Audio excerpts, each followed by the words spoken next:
Carl and Damon here from Brrraains A Head-Banging Life, gbhblofficial.com for short. And it's They Made What Into a TV series as we are continuing to look at The Last of Us. Episode 2 has now aired. We've all seen it. It seems like most people have enjoyed it, continuing to enjoy the mix of horror and action and video game storytelling, because this episode, like the first, does delve into that quite heavily. Yeah, this is Infected, episode 2. Written by Craig Mazin and directed by Neil Druckmann.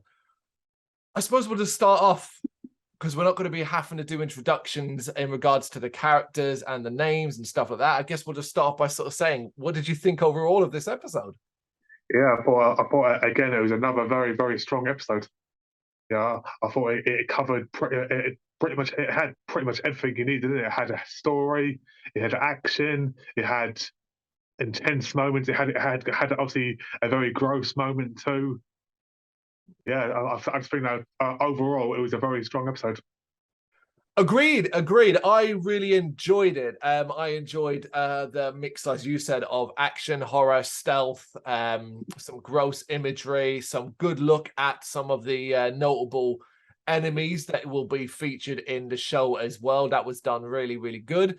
Some early emotional heft that I think you'd probably maybe feel more if you're familiar with the game, rather than sort of the series, because it's quite early on. Of course, we are going to be touching upon spoilers in this, so be warned. If you haven't seen episode 2 yet, you should probably go watch it.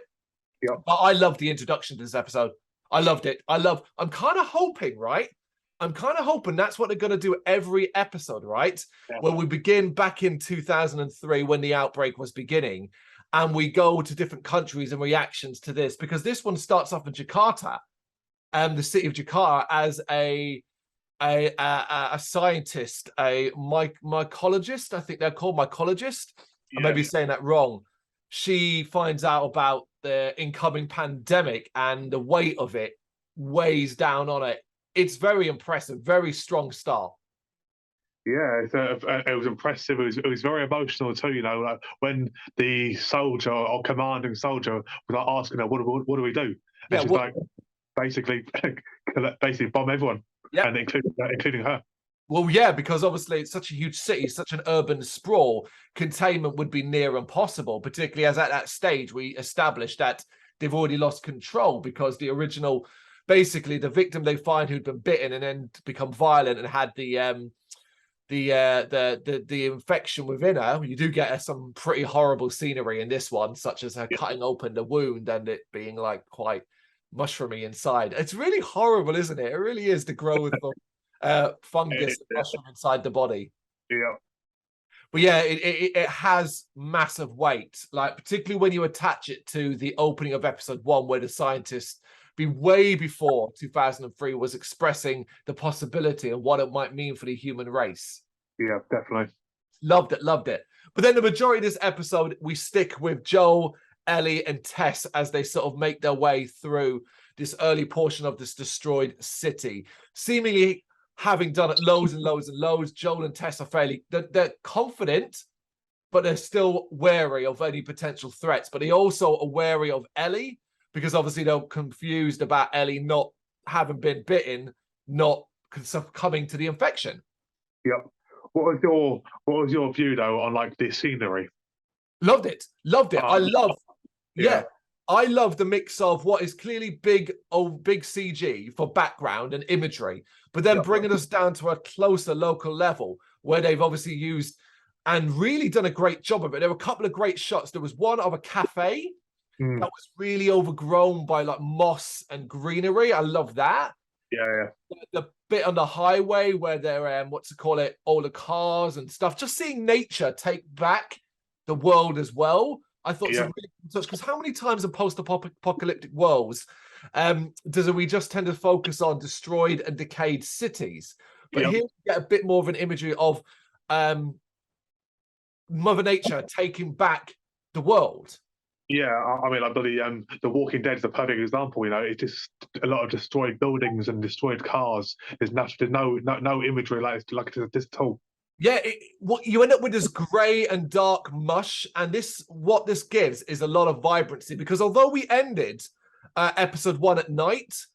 Episode 2 takes place predominantly in the daytime, so you get a really good long view of the city, and we get a little bit of exploration as well as they go to certain different areas, a bit in the hotel and some underwater, not underwater, but like waist-high water sections. Yeah. And of course, the museum sequence, which we'll get to that in a minute. First, obviously, development of Tess, Joel, and Ellie here. You know, I enjoyed the scene where Ellie wakes up and they're watching her, like really warily, just waiting to sort of see if there's any reaction. Yeah. We didn't get loads from Ellie in the first episode. Here we get a bit more of it. I'm kind of seeing the character in the show as this, right? So she's playing obviously a 14-year-old. Yep. But I'm getting the impression, because one thing that I think would puzzle people if they don't, if they're watching it without knowing much about the game, is how Ellie, on one part, seems super confident, right? But on the other part, seems oblivious to a degree of the things around her. She makes mistakes. She wanders off here and there. She's like, you know, she's messing around at a hotel, stuff like that. She's a child. She's been a kid, and I think Joel and Tess are both aware of that too, because obviously they didn't intervene and try and stop her for being silly. Yeah, I think so too, and I think they feel a certain level of safety too in the location they are because they're used to it. It's interesting as well to see Tess kind of bonds with Ellie way more than Joel does in this episode. You know, Joel's still trying to keep Ellie almost at arm's length, while Tess is the one asking questions and getting to know Ellie. I mean, I can understand why Joel is being that way, because obviously his daughter died. Obviously, he probably doesn't want to get too attached. That's obviously along those lines there, where obviously this Tess might have had that sort of situation. Possibly. I agree with you on that. I think that's fairly obvious that obviously Joel trying to keep her at arm's length. We see that when they're left alone together, when Tess is going to open the door, and Ellie starts asking him questions, but she starts to delve into his past, and he basically shuts her down completely.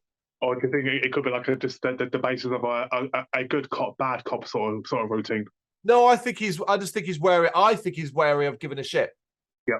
That's what it is. It's wary of giving a shit. He sees her as a goal more than anything else.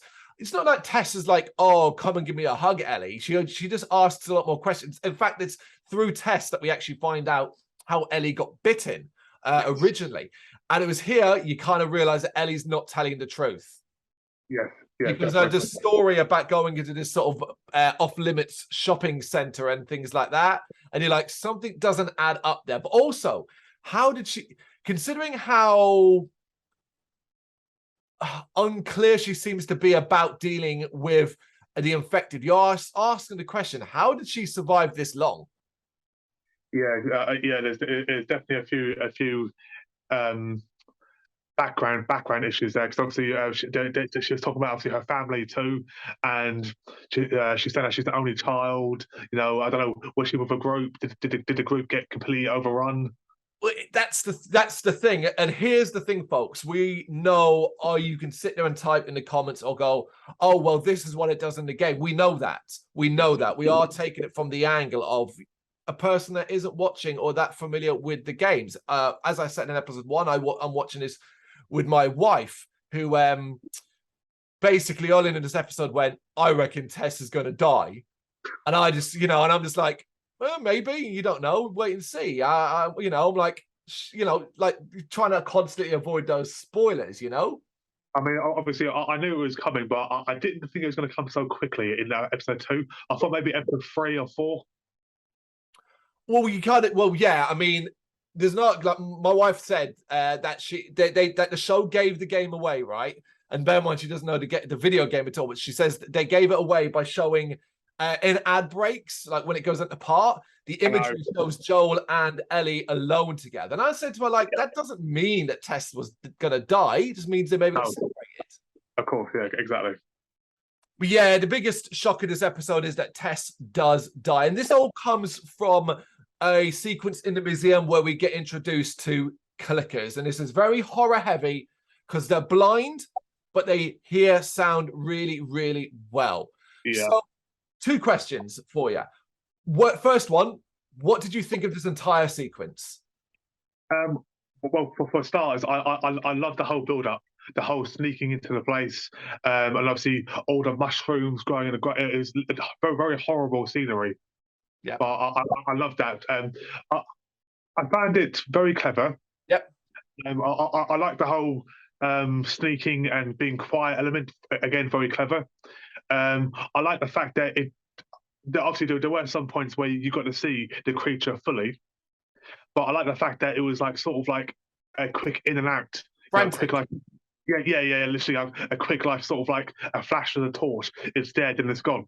I thought it was very clever the way they did it.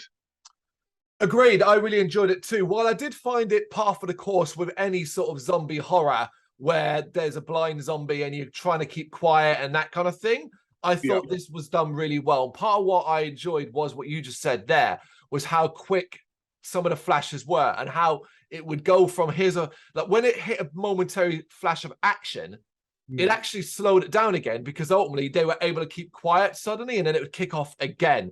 So it was quite action and it was quite scary because it felt quite tight and confined. And when the action was happening, the creatures were quite feral. So it added a certain level of tension. It didn't matter how strong or good or used to dealing with it, say Joel was, it's still such an incredibly dangerous situation. Which brings me to my second question. You kind of touched upon it. What did you think of the look of the clickers? Right, yeah, because this part I was a bit like 50-50 on because I was a bit concerned of how they were going to do it. Yep. And I thought I thought they were okay. And I won't say they were terrible or they were great. I'm gonna stick in the middle and say that they were okay. Okay. No, that's fair. That's fair. I liked it. I liked it. You know, you have this kind of sort of human body, but animalistic like, but then you have this gigantic fungal growth out of their head. I thought it looked particularly gross. As a person that kind of struggles with that kind of horror, this was always going to make me feel a little uneasy, you know? Yeah. But of course, this leads to them arriving at the state house where they're supposed to meet the Fireflies to drop Ellie off, but they find everyone dead. I did like the fact that when they go inside and find all the dead bodies, they quickly establish, because again, they've been doing this a long time, what happened, which was someone had clearly got infected, didn't want to be shot, and it turned into a big old gunfight. Yep. I think that's a cool element. Yeah, definitely. And it shows, obviously, again, typical human beings that if one person gets bit, we're not going to, we don't reveal it. Yeah, because there is that part of you that might go, no, I'll be all right, that kind of thing. You know? And earlier on, it was really good as well, because earlier on, Joel, in a sort of throwaway remark, talks to Ellie about how the infected, or at least, and Tess does as well, about the infected's hive mind thing, where if you might break a bit of mushroom off, a bit of fungus off, a hive or a group miles away could feel it. And that ties into here in a brilliant moment where you're not too sure what's about to happen, but Joel ends up killing and shooting what an infected that's still alive in there. And you kind of see like strands of the fungus beginning to gather. And I was like, oh, is it about to transform? But no, it's like it became aware they were there, and a previous massive group outside now becomes aware, and you get that kind of World War Z-esque stampede of running and ravenous hordes. Yeah, that was I mean, again, like you, I thought like, is this creature gonna like evolve or something like that? Because obviously that's what it looked like. And then obviously when all the zombies or the other creatures realize that there's someone present or someone new to infect, it's just like terrifying. Yeah. It is, and this last part is wonderfully frantic as well, because Tess reveals that she got bitten. We know Ellie got bitten again, but it doesn't seem to have affected her, which does imply that she is immune. But Tess has been bitten on her neck, and she shows it, and it shows the difference between her and Ellie's. Ellie's is a small cut that's already healing. Tess's is already infected. I like Joel's reaction too. She goes to try and touch him, and he backs away. Yeah, because he's scared. Yeah. Which again, I think that's really good acting. Yep. As well, you know, while his and Tessa's relationship was undefined for their own personal reasons, you can kind of tell that he struggles to leave her. He does. You see it in his face. I thought Pedro Pascal was brilliant in this, you know?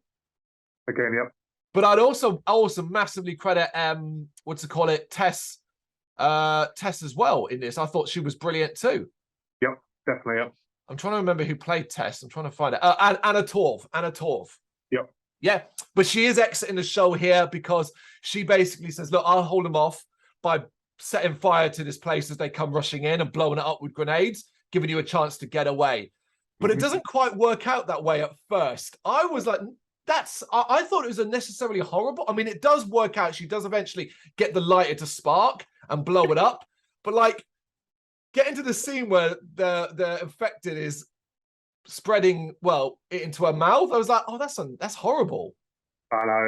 I mean, again, if you go online, it's got a lot of people, obviously, a lot of backlash saying, "Oh, it was unnecessary." But the fact that it's got everyone talking about it, it shows that it was disgusting, but it clearly worked because it's got people talking about it.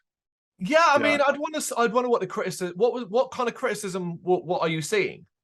Just like the usual, there was no need for it. It was disgusting. Blah blah. Just the basic stuff. Right. But, yeah. I want to feel grossed out. I want to feel horrified by what I'm seeing. I want to believe, and I think right at the moment, like The Last of Us is making me wonder, very much so, if I could survive in this world. Like, do you know what I mean? You watch things like The Walking Dead and other shows like that, and you're like, oh, I might be okay in this world to a degree. I might be okay. With 2 episodes of The Last of Us, I'm like, yeah, I'm pretty sure I died in the initial outbreak. Pretty sure I'm gone. Yeah, I mean, the whole thought of obviously a fungal infection anyway is disgusting anyway, as you've already stated. But yeah, I thought, like I say, I think they've been 2 very strong episodes, and I hope it continues. So far, so good. I agree with you. Thoroughly enjoyed it. When it ended, my wife turned to me and went, "Oh, that was quick." So like that was a good sign to me. Like, bear in mind, I'm always going to reference my wife's opinion in this because she can't be here for these videos because she's at work, but she knows nothing about the games. Absolutely nothing about the game. So that's the contrast. I'm watching it with knowledge of the game and the games. She's watching it with nothing. So hearing her opinion sometimes like relate to me has made me go, well, if she's enjoying it, that's good. Yeah, I mean, I have to agree with the whole time thing. Yeah, I kept checking, like when it goes to the blowing up the building part, I quickly checked to see how long it was left. I saw like there was like 3 minutes. Oh, for God's sake, they're gonna leave on a cliffhanger. Well, yeah, I mean, yeah, because it's as we said in episode 1, it's Damon's most hated thing of having to do this week by week by week, but we are going to be doing it that way. Yeah, that's episode 2, Infected. Episode 3 up next. Hopefully, as Damon said, fingers crossed, we continue this as we're now going to be alone with Ellie and Joel. Yeah, there's much more to be experienced. Can't wait. Can't wait. Yep. What do you reckon? What did you think of episode 2, Infected? You know what to do? Let us know in the comments.